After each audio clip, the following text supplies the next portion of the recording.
Hi, I'm Mike from 1A Auto. We're dedicated to delivering quality auto parts, expert customer service, fast and free shipping, all backed by our 100% satisfaction guarantee.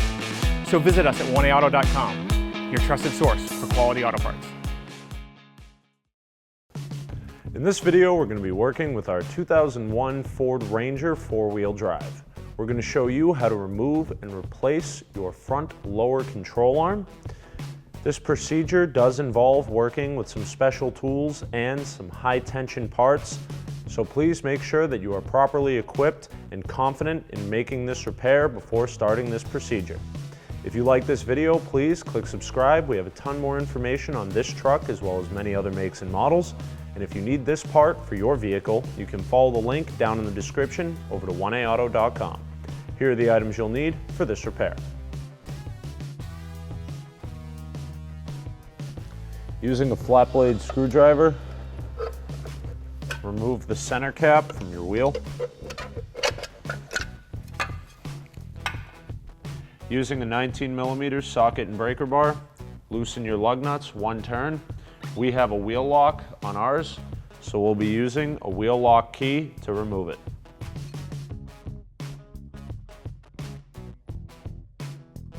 Raise and support your vehicle. We're using a lift, but this job can easily be done in the driveway with a jack and jack stands.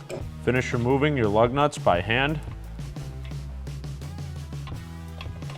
Remove your wheel and tire from the vehicle. Your torsion bar is the spring suspension for the front end of the vehicle.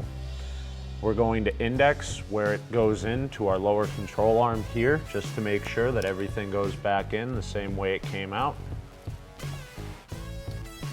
Now we know to make this side of the arm match there. At the rear of the torsion bar is what's called the torsion key, which this bolt tightens and loosens that key to add more or less tension to the bar. We'll index the key to the back side of the bar as well, just to make sure everything goes together the same. This 13mm bolt in this access panel here is what tensions the key for the torsion. What we're going to do is make sure we count the number of rotations to remove it so we can install it the same number of turns. 1,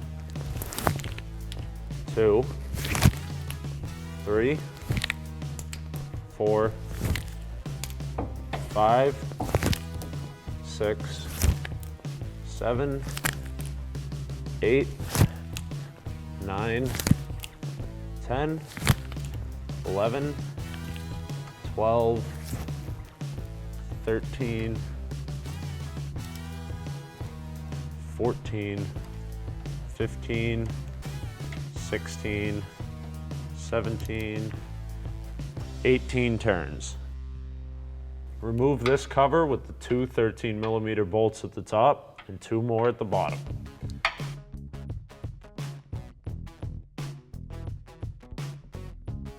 Be sure to hold on to this cover when you remove the last bolt. Removing the keeper from the torsion bar and key is a high tension and a potentially dangerous procedure, so be sure to wear proper safety equipment during this step. This divot in the torsion key is designed to have a 2-jaw puller set into it. Set the jaws on both sides of the cross member and install the forcing screw into the divot. Using the appropriate size socket for your particular 2-jaw puller and a breaker bar, add tension until this keeper can be removed.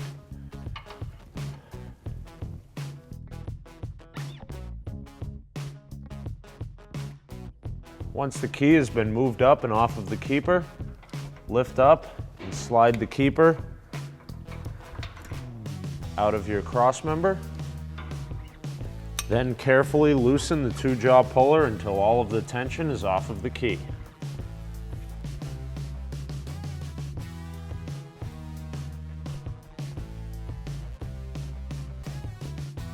Now that the tension is off of your bar, you can tap can tap the key off of the end of your torsion bar with a hammer.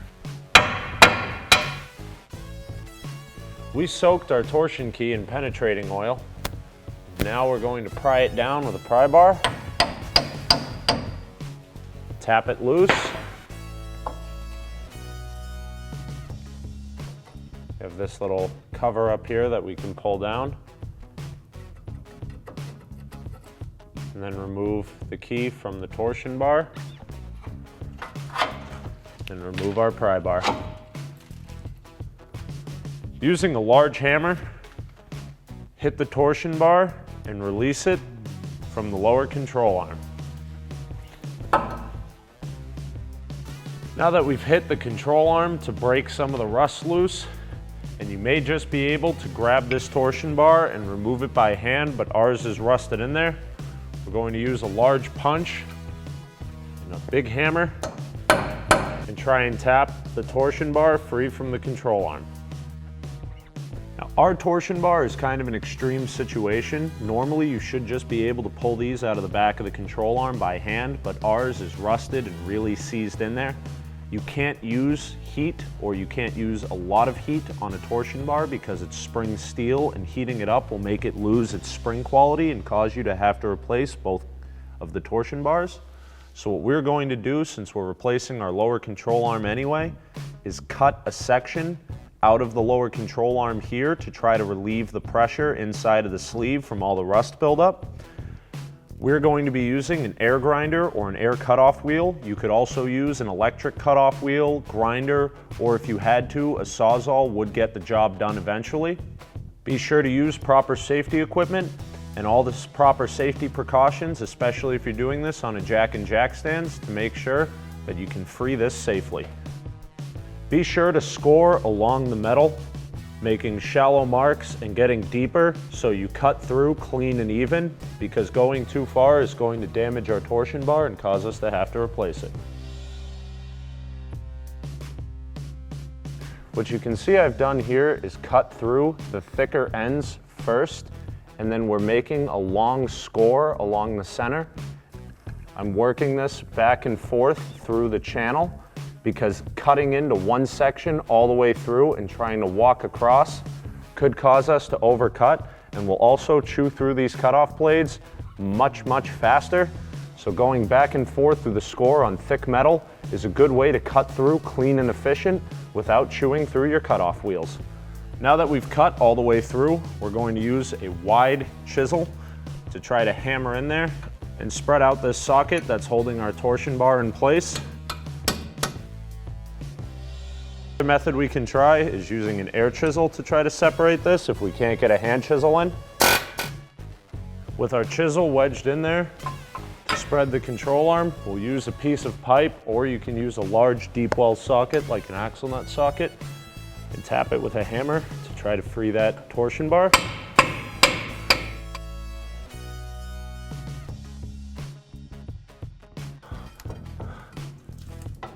Once it's been loosened up enough, remove it from the control arm. Remove your sway bar link. Ours is an aftermarket replacement, so our sizes may vary from yours, but we need a 16mm wrench on top and an 18mm deep socket and ratchet on the bottom. Remove the nut, as well as the bottom washer and bushing. These may require some prying off. You may be able to grab that washer with a pair of pliers and the bushing and just work them off the bottom. Now we'll reinstall the bottom bolt just until it sits flush with the bottom of the threads. This way we don't damage them. Once they're on there flush, we'll work the bolt on the top while tapping this nut until it's free. And all we want to do is work that bolt up out of the lower control arm. If we go much farther than that, there's a risk of the rest of the sway bar link falling apart, and that just makes it more difficult for us to reinstall later. Remove the two 13mm nuts on the bottom of the control arm for the shock absorber. You may have to counter hold the bolt going through the top of the control arm.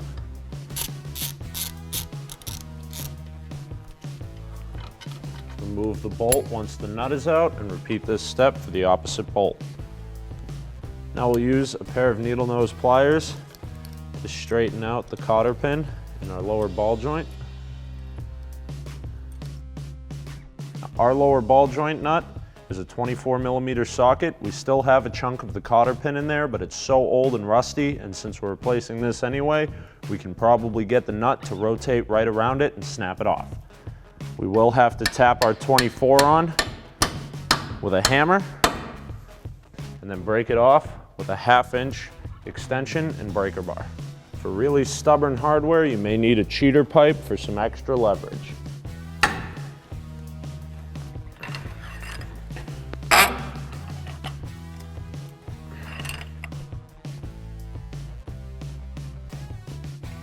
Now we'll hit the side of the control arm to try to get the ball joint to pop out.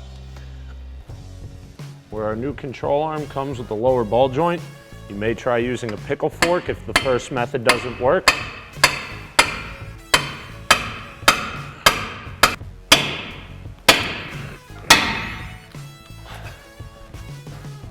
We may not be able to fully remove this until we've released the rear of our control arm.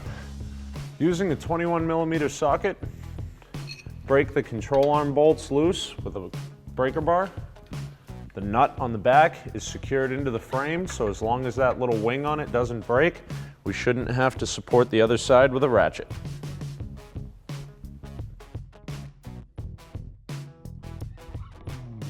Once we've broken it loose, we'll switch over to a ratchet.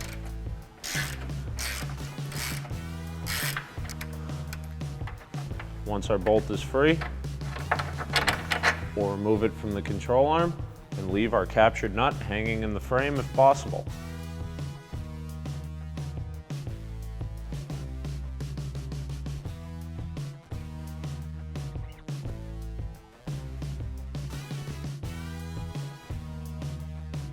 When removing the last control arm bolt, be sure to support the control arm so it doesn't fall out on you.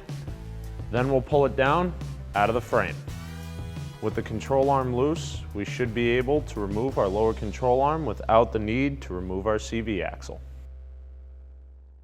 Here we have our old control arm that we removed from our vehicle and our new part from 1AAuto.com. As you can see, these parts are exactly the same shape. We have the same mounting holes for our shock, as well as our sway bar link. We have a brand new lower ball joint in our new control arm, which actually comes with an opening with a new grease fitting, a new cotter pin, and it's even got a brand new nut on the bottom. You can see our old ball joint here has a lot of play in it. That was no good. As well as our bushings are a little torn and deteriorated, pretty beat up. So those are gonna make some noises and cause some odd handling characteristics. Fortunately, our new control arm comes with a brand new set of bushings in it too. Now, all these parts are capable of being changed individually. You could keep your old control arm and change out your bushings and your ball joint, but that adds a lot of work and downtime to your vehicle. And in some extreme cases, like ours, you have to cut through it to actually get that torsion bar out of there.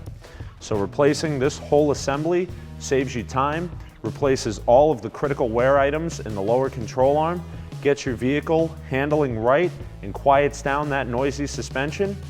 Plus, it's direct fit, just like our original equipment, and it's gonna fix you up right. Remove the new castle nut from our lower ball joint. Flip it over. And install your grease fitting. This simply threads in. And we'll tighten that down with an 8mm wrench. And you really don't need to go super tight on these, but you do want to make sure it gets in there nice and snug so no grease leaks out past it. Start by installing the lower ball joint back into the control arm.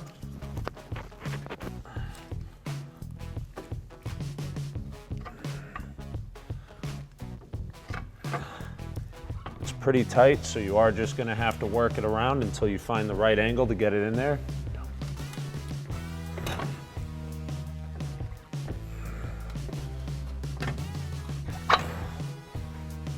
Once you've got the ball joint set into place, start the nut on by hand. This will just make sure we don't have it move or potentially fall out on us while we set everything else up. Now, to combat the rust problem that we clearly had when removing these, we're gonna take some grease. You can use a brake grease or you can use an anti-seize grease. Just gonna grease up the face of that bushing, as well as the sleeve and the inside of it.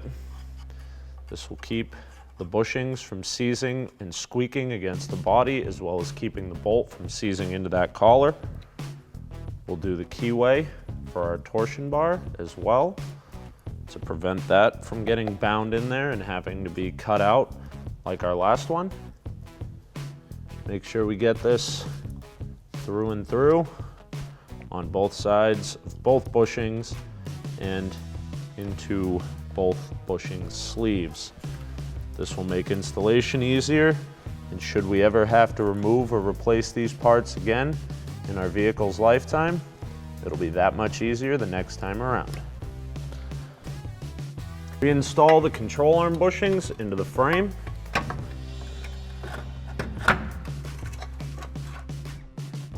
Now, this step is crucial. When installing these bolts, we do not want to tighten them up all the way until the weight of the vehicle is back onto our suspension.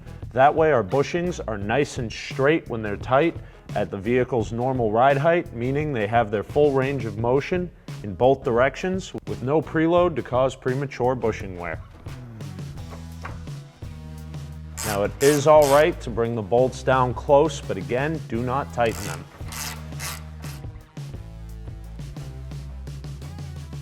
Tighten down the ball joint nut. Our new one is 27 millimeters.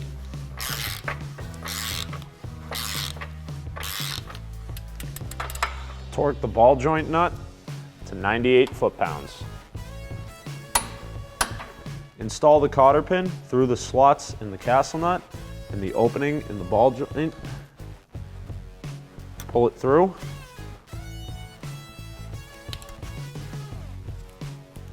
I like to fold these down and over the nut, trim this one, or some people like to put it in sideways and turn both legs around the nut. I find this method to be simpler to remove and a little bit stronger at holding everything in place. Line up the shock. This may require you to lift up on the suspension. Install the first bolt. Start the first nut by hand. This will keep everything aligned while we install the other bolt and nut. With both nuts and bolts in place, we'll secure the top of the bolt with our 10 millimeter wrench and tighten down the nut with a 13 millimeter socket and ratchet.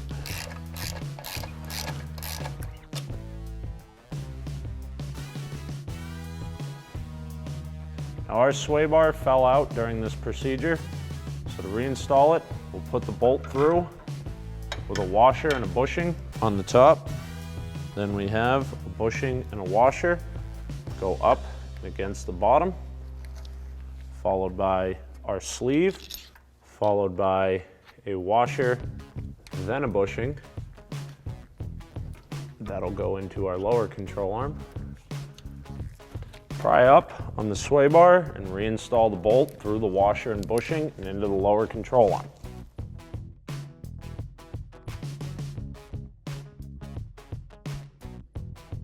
We'll then place our final bushing, then washer, onto the threads,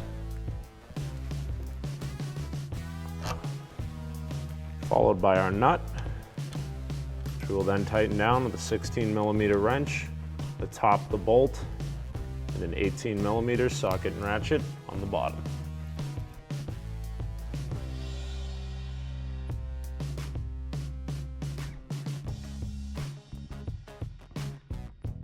We've transferred our indexing mark onto the socket of our new control arm, which will line up the mark on our torsion bar too. simply slides in.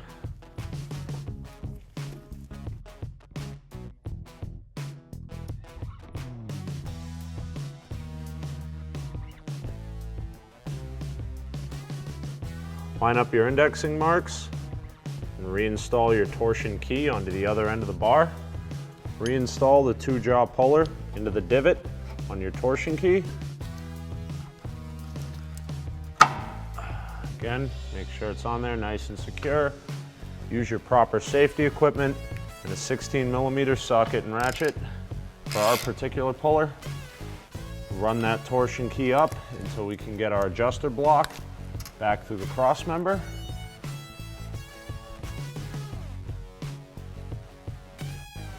Once it's through, reinstall the adjuster block and its channels into the cross member. And carefully lower the torsion key back onto it. Reinstall the cover and the 3 13mm bolts.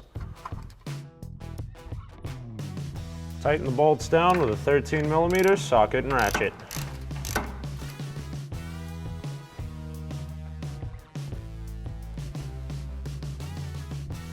Get the bolt in by hand for your adjuster block just until it touches the bottom of your torsion key, at which point we use our 13mm socket and ratchet to install the exact same number of turns we used to remove it. Reinstall your wheel and tire onto the hub. Get your lug nuts on as tight as you can with the wheel in the air.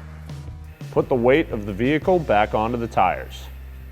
Now we'll torque our lug nuts to 100 foot-pounds in a cross pattern, making sure you end with your locking wheel lug if you have one. Again, these are a 19mm.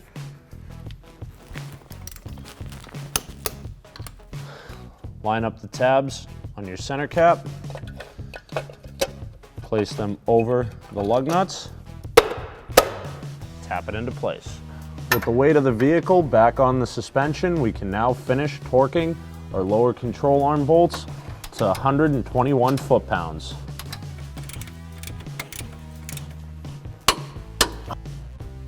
Repeat this step on the rear bolt to torque, and you're good to go. Thanks for watching. Visit us at oneauto.com for quality auto parts, fast and free shipping, and the best customer service in the industry.